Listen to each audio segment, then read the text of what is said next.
welcome to the Ubuntu UK podcast. I'm Simon. I'm Tony. I'm Davey. And what's in episode 7? We're going to hear some interviews from UDS. We have a discussion on programming with a focus on Python. And we're going to announce the results of our competition. Sounds like a fun-packed show.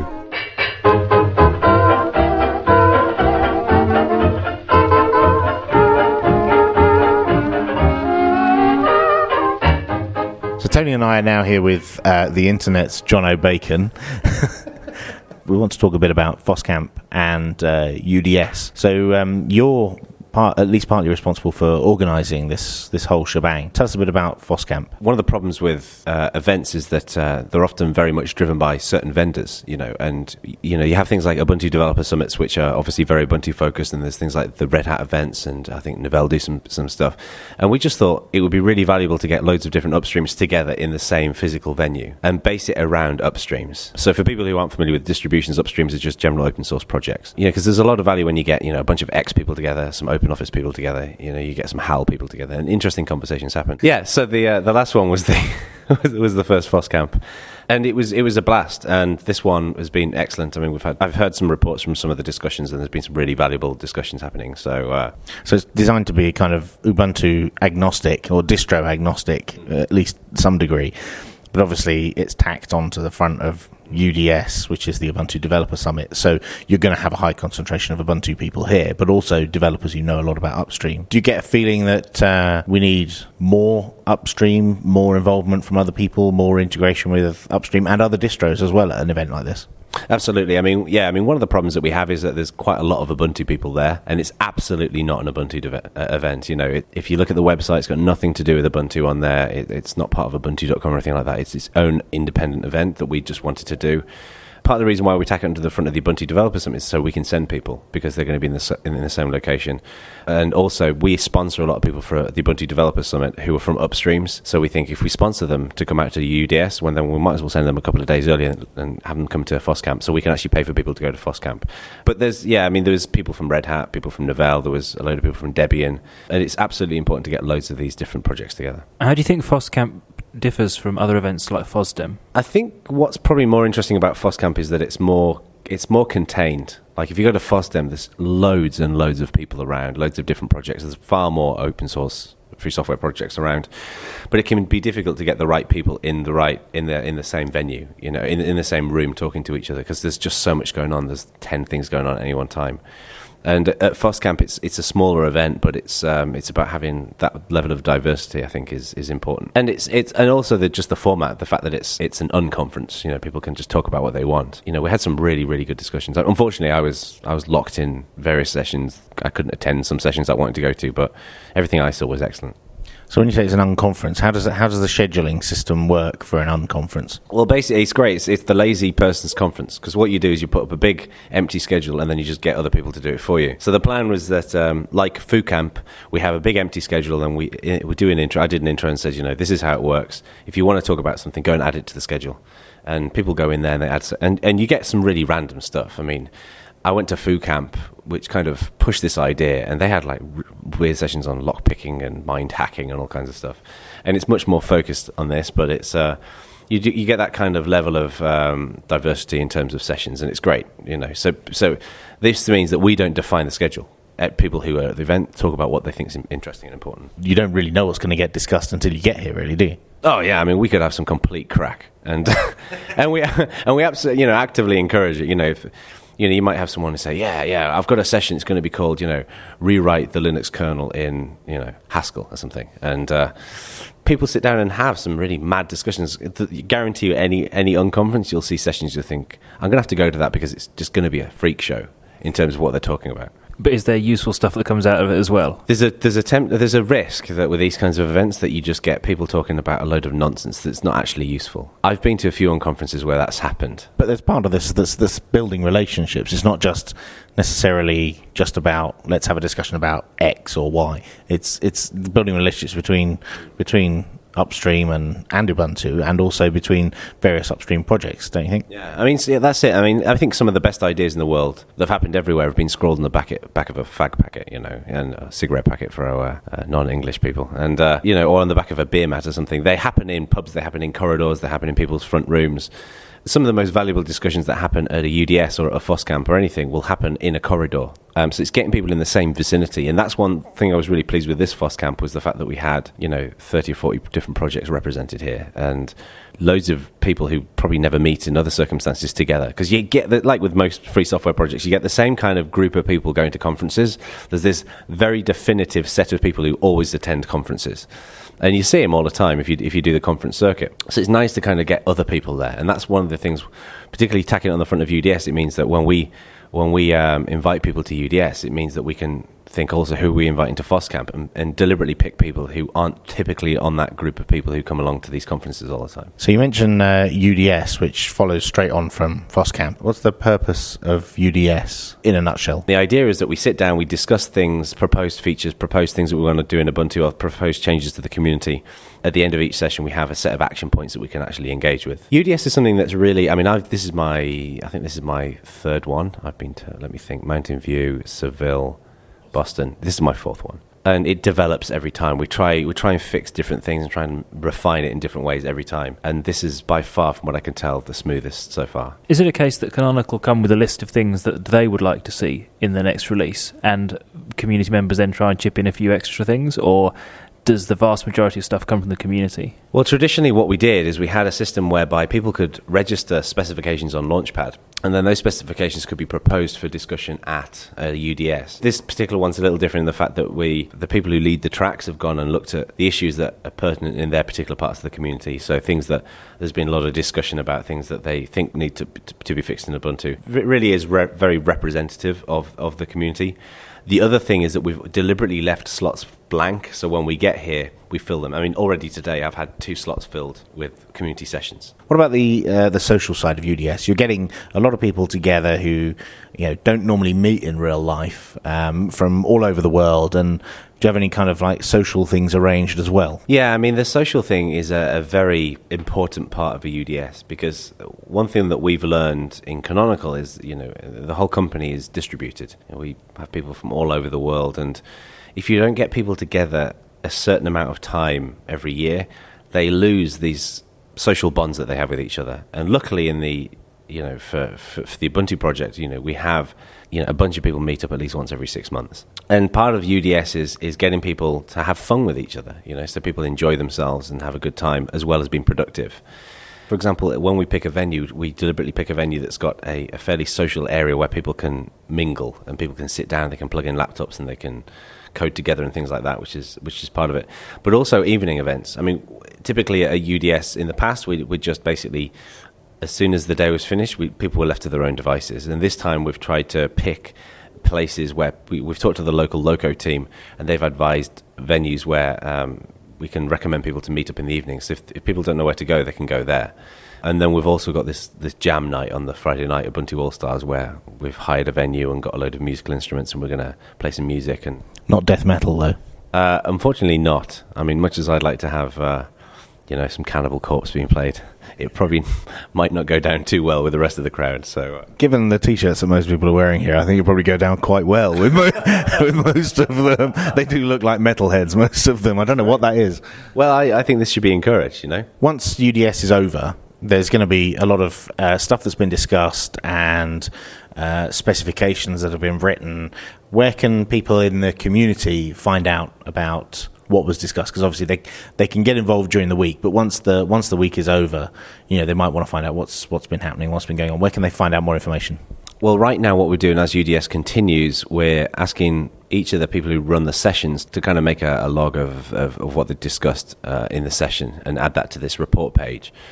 And then I'm planning on taking all of this content and sort of merging it together into something that's more readable.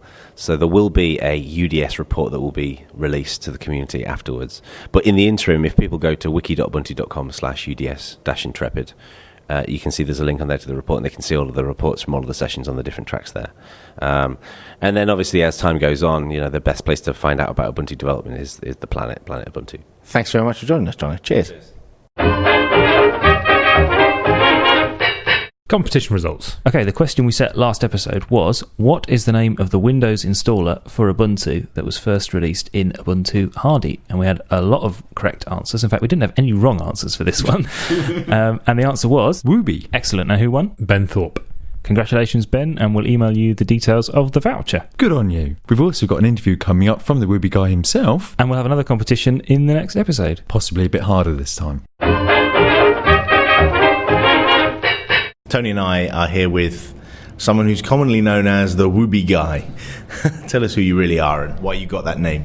Hi, I'm Ago. I'm basically one of the developers and, in fact, one of the authors of Wooby, which is this new installer that shipped now with Ubuntu. This allows people to install from within Windows. It's a Windows application, isn't it? Absolutely. Basically, the idea is to be able to install Ubuntu as if it was a Windows application. So any user that can install a Windows application can now as easily install Ubuntu. And in fact, if for any reason they do not like it, they can even install it as a Windows application. So it doesn't require any extra knowledge or any particular experience. It's probably one of the easiest way to install an operating system, whether Linux, Windows, whatever. It's a kind of mix, isn't it? It's a Windows application and there's some stuff going on within Ubuntu as well. Here there are two pieces. One is the Windows side, which is basically like a wizard. A typical application wizard is a very simplified interface. So normally user only have to put their name and password for the new account and click install. The trick is to make Linux think that the file works as an hard disk. Wooby is not a virtual machine, so the installation you get is exactly identical to a dual boot installation, except for their disk, whereby their disk is not a real partition or hard disk, but it is a file which is seen by Linux as an hard disk. This is ideal for someone who wants to try out Ubuntu. They've maybe not tried it before, but they don't want to make any changes to the partitioning on their Windows disk. That's absolutely correct. Basically, Wooby doesn't make any change whatsoever to the Windows system. It doesn't change the bootloader, so you keep the same bootloader you have. We simply add an entry to your existing bootloaders. It is exactly like a normal application. So it just simply puts a folder on your file system. So you can just delete that folder and you've deleted the application, or you've deleted Ubuntu. Exactly. So in fact, if you go, it's even easier. If you go into the control panel, add remove programs, you will see Ubuntu. Click on it, it gone. It's like the system is exactly like it was before you installed it. It's always been a big disadvantage for Linux that at some point in the installation process you have to answer questions about partitioning. And there's a whole kind of terminology around partitioning that Wooby gets around by just having this thing on the disk. What sort of questions do they have to answer to get it installed? Username and password. The username, in fact, is already prefetched from whatever is the Windows username. So it's just the password and click install. I wanted to add, it's not just the partitioning we go around to. We also avoid spare people troubles with burning SCD. With Wooby, there is no reason to burn SCD. You simply download the executable like a normal application. It's an exe file. You run it, and the exe will download the appropriate files for you. It is, in fact, the standard ISO file. In fact, it has a fairly good download. It will do things that people normally do not do, such as checking the consistency of the file.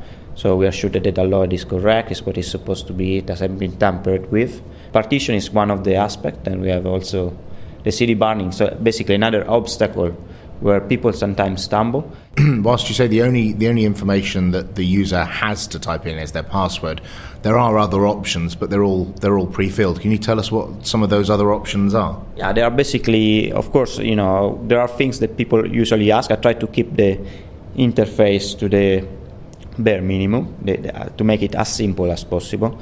But of course, there are things that people do want to change, and so we make it possible for them to change them if they want. They're already pre-filled, so there's no need to change them, but if they want to do so. The fields in particular are the disk where you want to install Ubuntu. That's basically where the virtual disk is going to be. So it's not that the disk is going to be erased or anything. It will take some space off the disk, of course. How much space you allocate to Ubuntu. Third thing, it allows you to choose the flavor of Ubuntu. And then the other option that the user can select is the language of the installation. So if they want, the language is already pre-selected to the language that the user is actually in when they run Windows.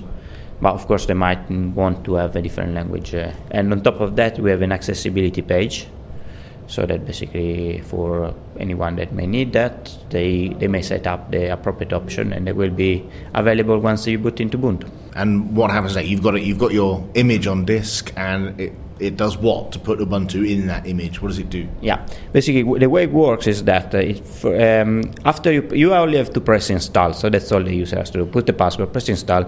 That's it from the user side. So it doesn't get any simpler than that, I think. From a more technical point of view, what happens is then you get a download. We prefetch all information from the machine, so it's a running system, which helps us a lot. We know what keyboard layout you're using, what language you're in, the time zone, etc., etc. So there are lots of questions that an installer has to ask. We don't ask because we know what they are. So we prepare this information for an automated install once you are in Linux. So it's called a preceding.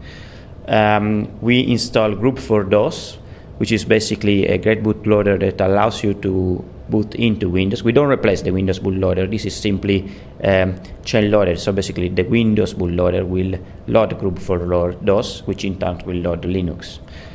And then we create these virtual disk files, which are just files on a Windows file system.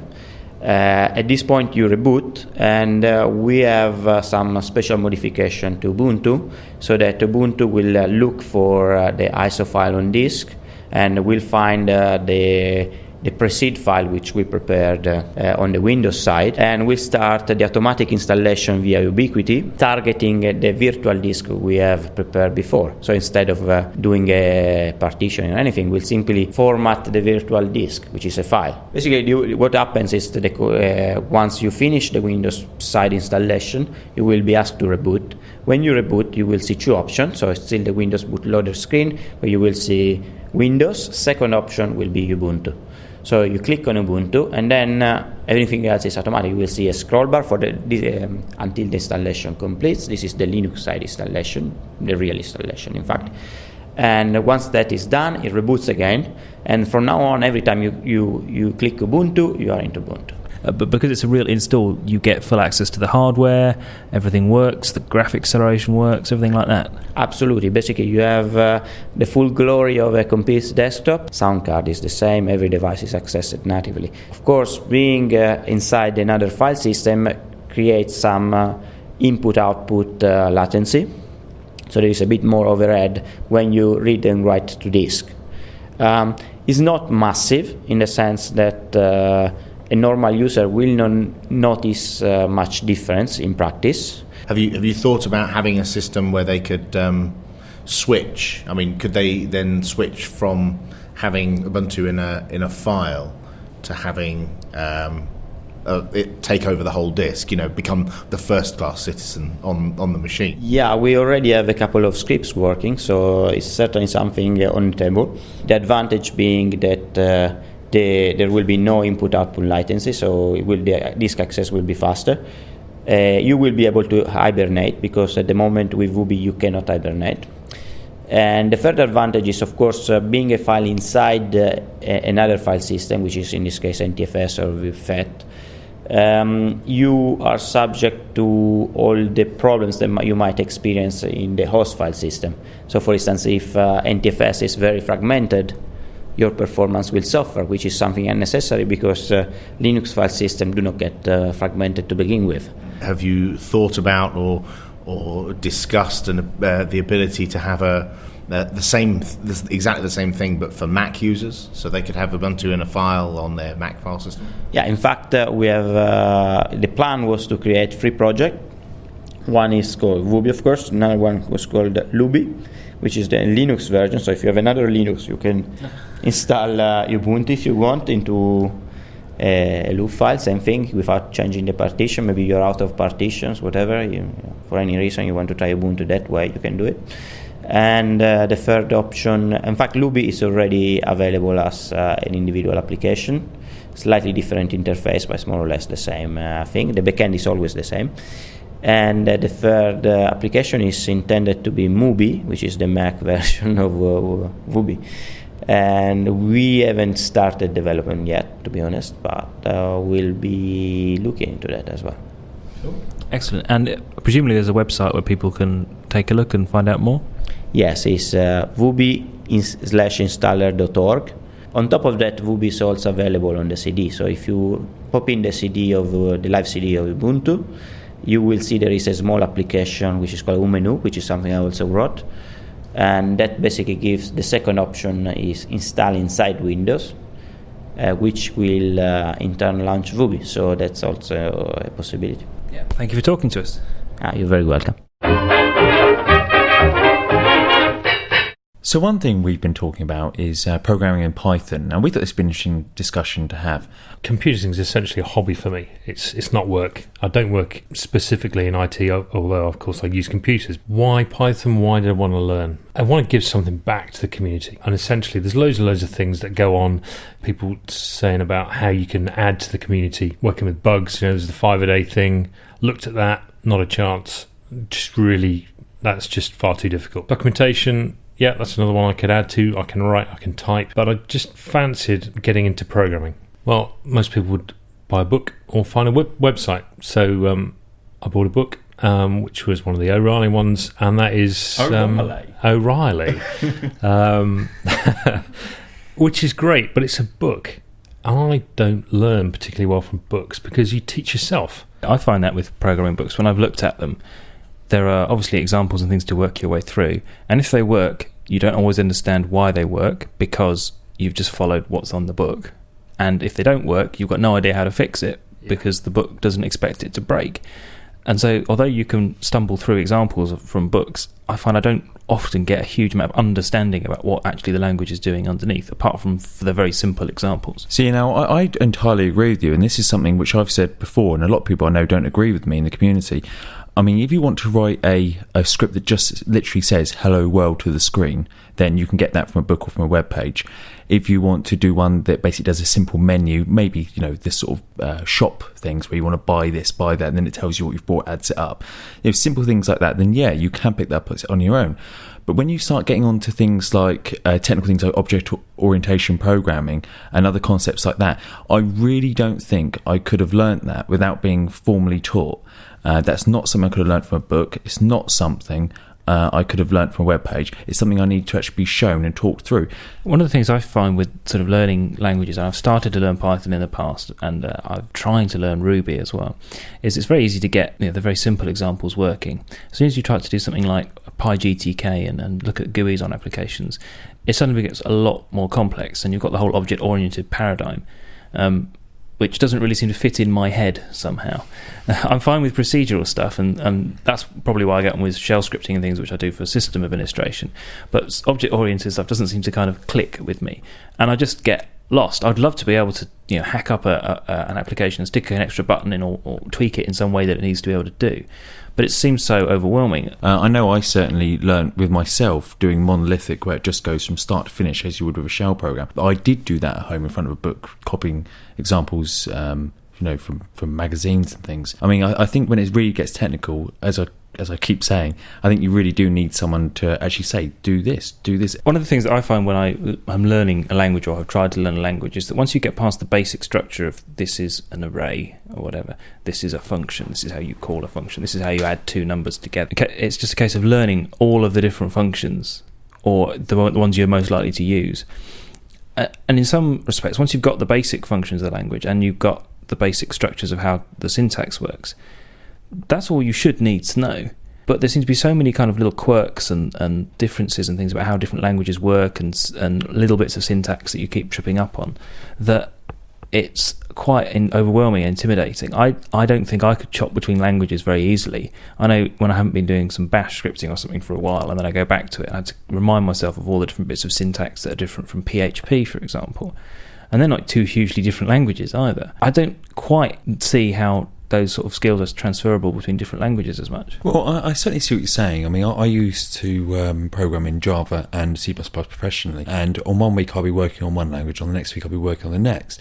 And I must say, I did actually find that I did try and use syntax or functions from the other language that I would expect to be there.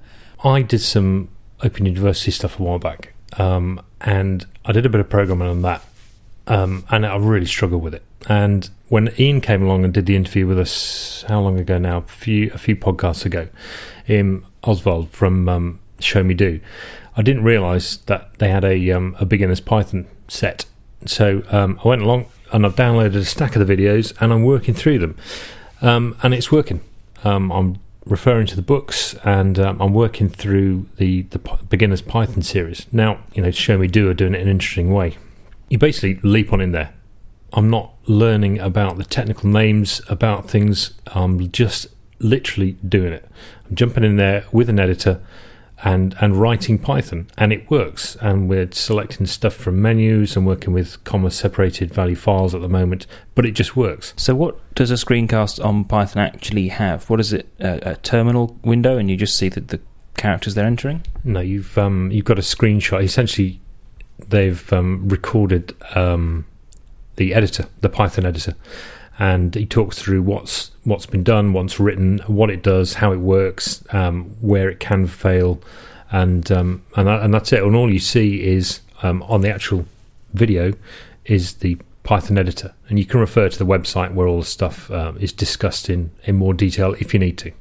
And is there actually a copy and paste from there as well, or is that just a case of literally copying what you see on the screen? There's no facility to copy from the video, and that's actually a good thing, because if you copy and paste, then you don't learn anything. So you've literally got to type everything. So that's the best way to do it. And of course, with modern editors, they will use colours and things to show you if the program is correct or if it's wrong, and what it is that you're actually typing. You've obviously got a voiceover and you've got the terminal stuff going on the screen.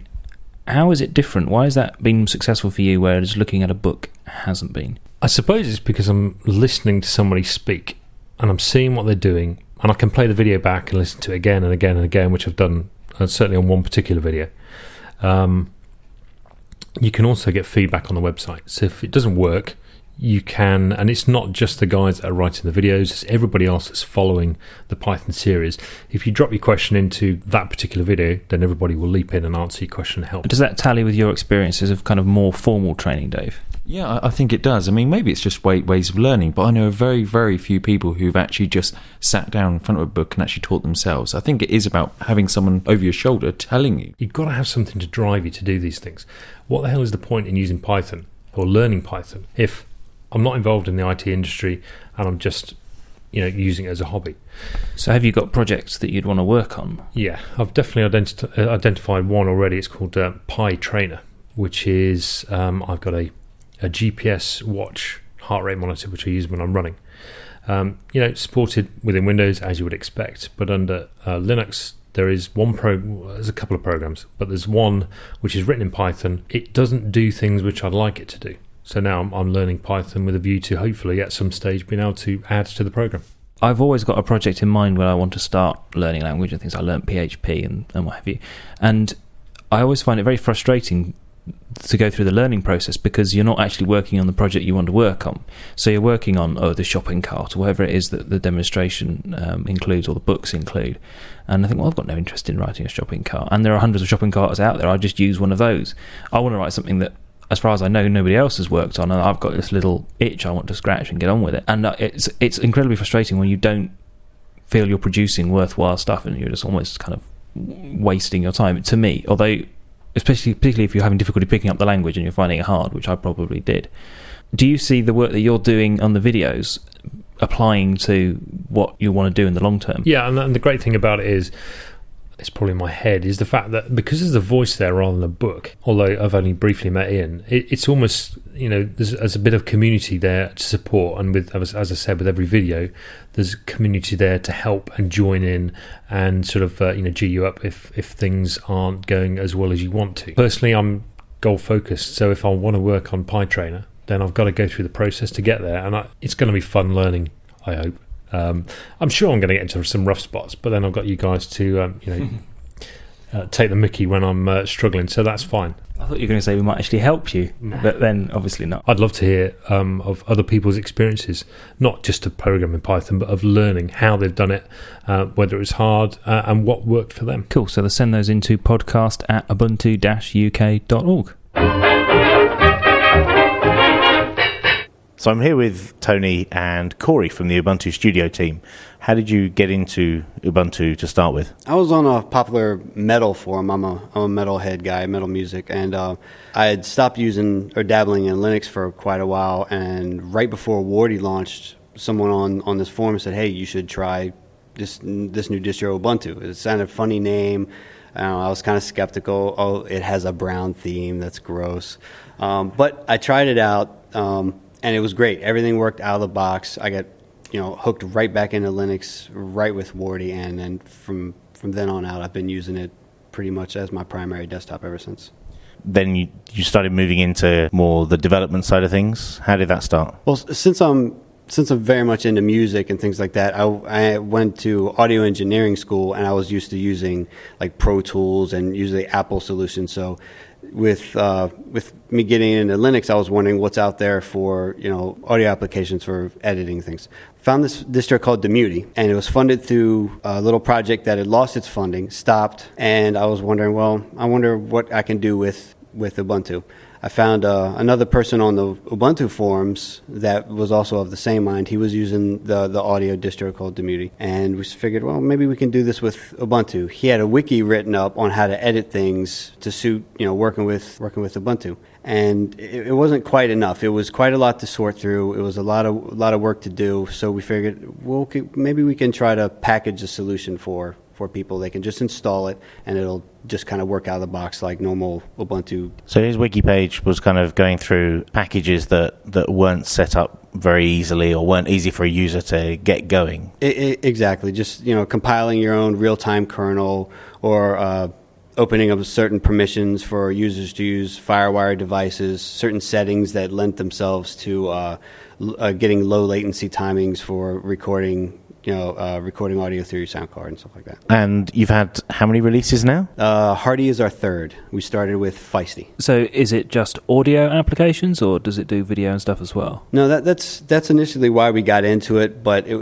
just focusing on audio, we kind of thought was easy to do just out of the box. We could do audio, and we wanted to separate ourselves a little from what was out there. Most of the distros at the time were just doing audio, and we figured, we're not going to constrain ourselves to a CD size. We're going to go with a DVD. We knew that. So why not try to package stuff for doing video editing and 2D and 3D graphic work and things like that. So what is it that you package for video editing? Because there's quite a few video editors on Linux, and some of them get a bit of stick sometimes. Yeah, that's probably the weakest area that's out there right now. There are a couple solutions that are good for basic things. I mean, there's always like Kino, which a lot of people use for pulling in and editing a little bit of DV video off cameras. There's a GStreamer solution, PityV, which is coming along pretty well. I like it, but then again, it's still pretty early in its development. There's also, and I hope I say it right, KDN Live. I guess is okay, but probably is still in the same immature state as PityV. The big standout that we have is Cinderella or Cinderella. I'm not exactly sure how to say it. Cinderella. Everybody tells me something different. But in any case, everybody wonders why it hasn't been packaged up for any distros, and it's a kind of monolithic package. It's a really lot of stuff to deal with. It has a lot of its own dependencies. It's packaging with it, and when we present this kind of stuff to archive admins, they're like, "No, it's just too much." Along with building it and just how crazy a package it is, it's got some license issues where they're using things like the MST core fonts, which you can't package with things. You can't redistribute. You need it to build the app. The other issue is we looked through a lot of the files and noticed that there's files that just aren't licensed. And we would show these to archive admins, and they were like, no, we're not going to touch it. So there is currently a complete rework going on of the CV branch of it, and now it's called Luminera, and that's from the ground up rework. And we're really keen on what they're doing. We're watching them a lot. We have some contact with those guys. Most of the guys that are on my team are watching their mailing list, and we're very keen to see what they're going to do. As far as the licensing stuff, from what we see, they're making sure that's all sorted from the beginning. I guess the most help I think we're going to be able to give them is just to package it. Like as soon as they have something that's workable and we can package, we're going to get it right into Debian, hopefully, as soon as we can. So that covers a lot of the video type stuff. How about the audio editors? What are the key, really cool audio apps that, you would use or you would recommend other people try? I kind of think those have been stable for a while. On a basic level, there's always Audacity. Everybody uses Audacity, even on Mac and Windows. Lots of people love that for basic stuff. And then there's Ardor, which is basically our Pro Tools and just, are the king there. Aside from that, there are lots of synths and there's notation software. One of the things that stands out about Ubuntu Studio is the striking theme. The website looks really cool and looks really well designed, and it looks really modern. The theme that you have on the desktop is really very cool. It's a kind of dark theme. Is that something personally you find attractive, the dark kind of themes? Is that something that comes from your metal background or what? Well, yeah, personally it's appealing, but the whole reason behind it was a lot of the professional multimedia applications, have a dark color to it, are all dark themed like that. And that's was really the only reason why we chose to go with a dark theme. Like if you look at Ardor, like that out of the box is a darker theme, and there are lots of applications on Windows and Mac that go the same way. Like Avid products, for example, are like that. And that was really the only reason why we did it. A lot of people that do GTK applications, they always think of black text, black text and a background that will work with that color text. Where when you have a dark theme, typically you're going to try to go with white text. And if an app creator is, say, hard coding a background to be white, and then they're pulling the text color from the GTK-RC, if we're setting white text, you're not going to see anything there. Are there certain applications that you have issues with on Ubuntu Studio? I know Mozilla has a toolbar across the top that's one color. Are there any others that kind of stand out that kind of jar slightly when you're looking at them like that? For the most part, we've reduced really what a user is going to see because we set the text to a light gray. But if we had our way and we could set it to white, two of the applications that stand out right away are VLC, and when you go into the preferences of Firefox. Firefox, there's certain icons across the top, and the text that describes what those sections are and what the icon is, they go away. So what's coming next for Ubuntu Studio? Are there any particular applications you're looking for, or is it just a case of maintaining and putting in the latest versions? Well, as far as what's next, nothing major, because most of what we do is we try to take the best of what's out there and use Ubuntu Studio, and I guess more like the Ubuntu name, to promote what we're doing. It's like a showcase. This is the best of what's out there. You really can do a lot with what's going on in Linux. So we'll continue to track what certain applications are doing and what's new and what's coming out, and get those packaged and try to get them into Ubuntu and Ubuntu Studio. Hopefully Debian. We do try to focus on Debian first. If we can get it in there, it goes in there, and then trickles on down to Ubuntu. But aside from that, really just refining our own processes, squashing bugs, making sure the real-time kernel we do is up to snuff and working correctly. Basically, just that. You said you have a DVD that people could download, so if they want to install it from scratch, they can do. And you also talked about packaging everything so that it's in Debian, in Ubuntu, and it's in the repositories.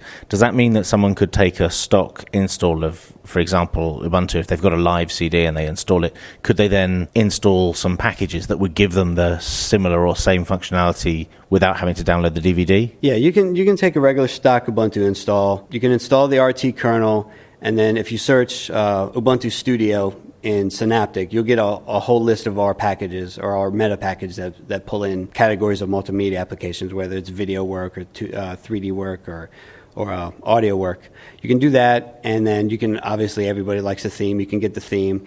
And while we're at UDS, is there anyone you particularly want to talk to, or is there any talks or sessions that you particularly want to go to? Well, from a studio point of view, we have most things handled, so there's not like very in-depth talks I need to get with anybody.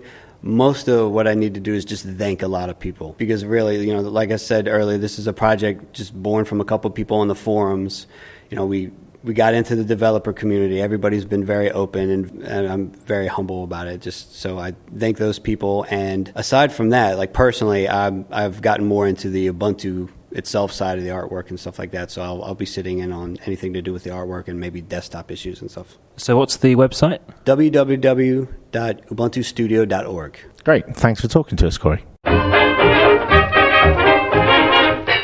So I think that brings us to the end. So if you have any suggestions for any future shows, if you have any recorded material, tips, reviews, or even rants, email it at podcast@ubuntu-uk.org. We also got a group on Facebook. Search for Ubuntu UK Podcast in the group section and you'll find us. You can also find us on Twitter, twitter.com/UUPC. And we also have voicemail, which you can get us on international +44 0845 508 1986. And of course, IRC on the Freenode network, #Ubuntu-UK. So thank you to our mirrors who help actually serve our show. Yep, and it just remains for us to say thank you to our guests, and we'll see you next time. Bye-bye. See ya. Bye.